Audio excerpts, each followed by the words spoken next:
Istilah khodam tidak asing lagi bagi sebagian kalangan manusia. Istilah ini sangat familiar. Khodam adalah makhluk halus dari jenis jin yang membantu manusia dengan syarat manusia memberikan mahar atau imbalan tertentu kepada mereka. Di dalam dunia mistik dan klinik, khodam adalah salah satu makhluk halus yang paling diburu oleh manusia. Berbagai macam kehebatan dan kesaktian yang menyebar di masyarakat biasanya diperoleh dengan cara memelihara khodam. Mereka memperoleh khodam tersebut dengan berbagai macam ritual syirik. Mulai dari memberikan sesajen, membaca mantra-mantra syirik, menulis wafak yang mengandung perlindungan kepada makhluk halus, sampai mengamalkan berbagai macam doa dan zikir yang dicampur dari Asmaul Husna yang di dalamnya terdapat permohonan kepada makhluk halus.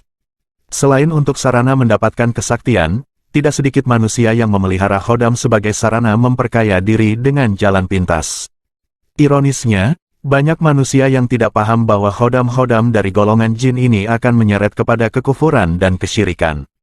Mereka tidak sadar bahwa syarat untuk mendapatkan khodam seringkali harus kufur dengan syariat Allah.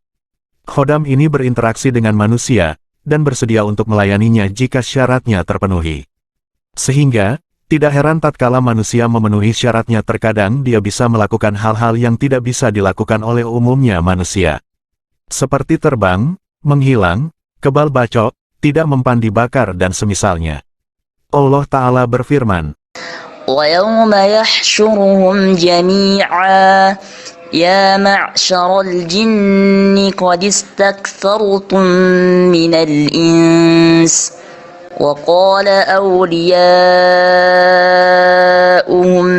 مِنَ الْإِنسِ رَبَّنَا اسْتَمْتَعَ بَعْضُنَا بِبَعْضٍ وَبَلَغْنَا أَجَلَنَا الَّذِي أَجَّلْتَ لَنَا. Hai golongan jin, syaitan, sesungguhnya kamu telah banyak menyesatkan manusia.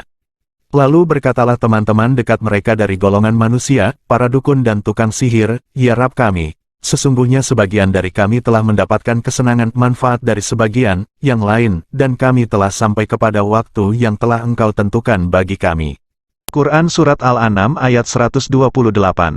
Syaikh Abdurrahman As-Sadi rahimahullah berkata, jin syaitan mendapatkan kesenangan ketika manusia mentaatinya, menyembahnya, mengagungkannya dan berlindung kepadanya, berbuat syirik dan kufur kepada Allah Subhanahu wa Ta'ala. Sedangkan manusia mendapatkan kesenangan dengan dipenuhi dan tercapainya keinginannya dengan sebab bantuan dari para jin untuk memuaskan keinginannya. Maka orang yang menghambakan diri pada jin, sebagai imbalannya, jin tersebut akan membantunya dalam memenuhi kebutuhan-kebutuhannya.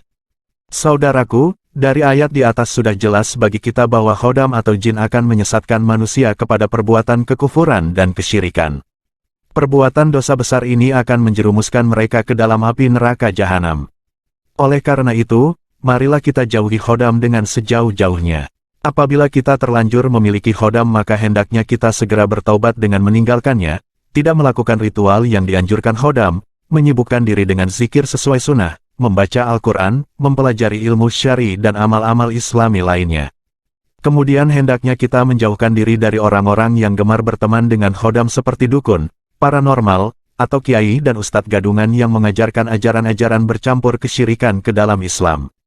Hendaknya kita menguatkan akidah, keimanan dan ketawakalan kepada Allah.